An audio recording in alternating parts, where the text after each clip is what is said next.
Hi everyone, welcome back to my channel. So today is the day 5 of flower drawing series. We have completed many flowers so far like carnation, snowdrop and many more. So in today's video I'll show you how we can draw sweet peas. These are super simple to draw. You just need little variation around the petal area and that's it. So let's start. So you can create strings like this, and then you can divide this strings into multiple strings to create flower birds and flower.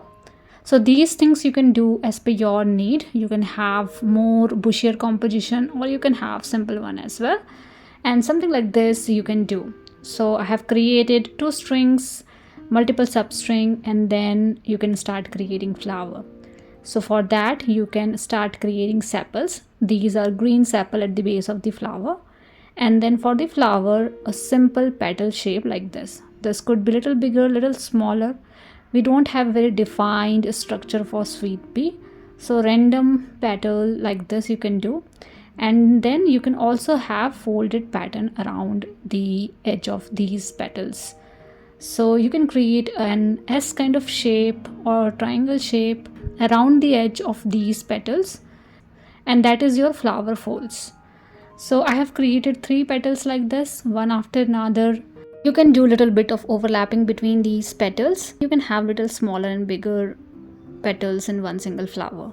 So you can have something like this.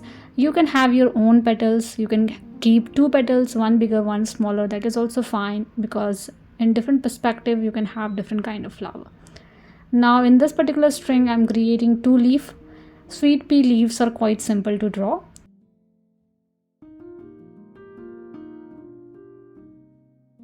And then you can create twisted vines, fine vines, which we usually see in this sweet pea. Now let's create one more flower here.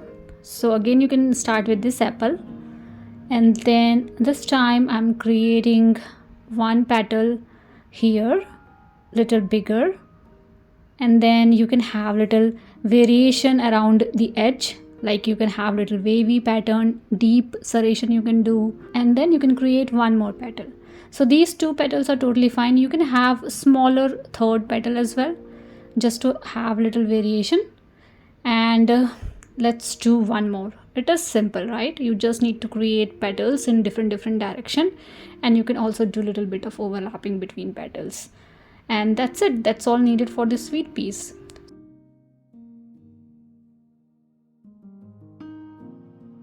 So we have created 3 bigger flowers. We have also created folds around the petal area, and then you can create multiple vines, multiple twisted vines around this particular composition from everywhere. So I'm creating something like this. You can have more leaves at the base, you can have leaves around the stem area. So these things you can do. Now these are the substring which I have created, the smaller one. These are for flower birds. So let's do it. So sweet pea flower bird is simple. You need a smooth triangle kind of shape like these, and you can have direction of these flower birds in different angle. This one is downward direction. I'm also creating some pattern around the flower bird as well, so you can do a little bit of lining around the edge to have little overlapped kind of a structure. So when you do a triangle and just you smooth the structure, and that is how you can create the flower bird for sweet peas. Now you can have leaves in between the stem area, so I'm adding leaf as well. Leaf are simple, the common leaf which you usually create. So those kind of leaf we needed for this particular flower. Now we're done with the composition. As you can see, we have multiple flower birds and flowers. Now let's trace everything so that you can see things clearly. And this is the last chance if you want to do little variation around your flowers. So let's trace everything quickly. I'll show you only one flower, then you have to trace only, so you don't have to wait until I will finish. So I will skip this particular part and then we can jump into the next step.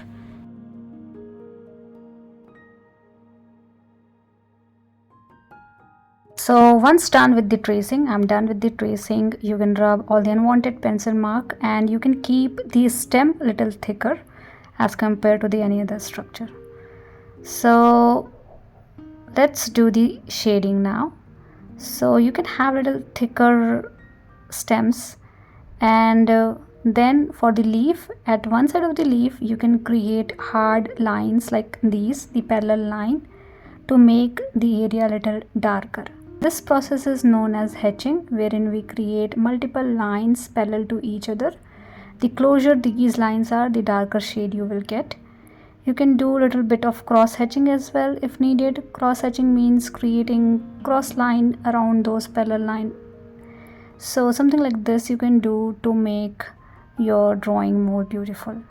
All these process are sketching process, like hatching, contouring, cross contouring, these things. And then for the flower bird and for the flowers, we are seeing the small base, and that structure we need little darker.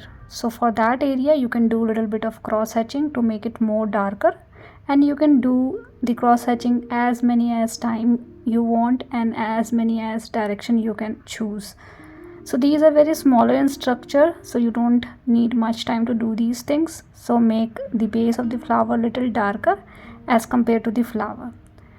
Now we are done with the leaf, we are done with the base. We did some cross hatching around those. Now let's do the flower. So for the flower you can do soft shading like this from top towards the inside. So you will get little darker color around the edge, and you need to do it for all the flowers that you have. So you have to do it slowly with very soft hand. In the leaf we have created hard lines, but in this one we are creating very soft lines with soft hand. You can have little variation in the length, but totally fine.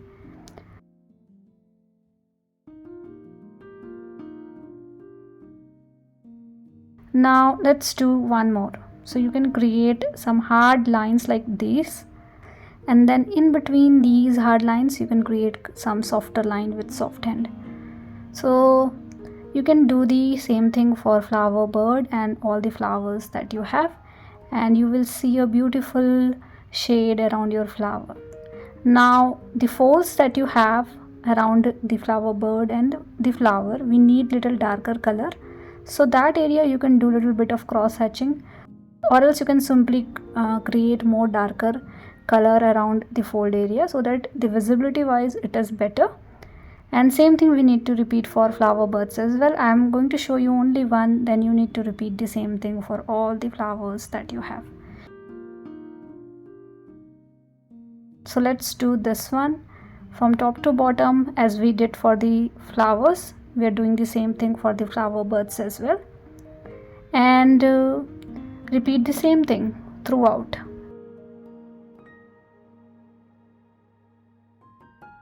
Now I am just repeating the same thing for all the flowers and flower birds. So I hope you understood what needs to be done here. So take all your time to do all these things slowly and carefully. And we are done with today's video. I hope this video is easy and simple to follow. And please do let me know if you have any feedback for me, and thank you so much for watching. See you all in the next video.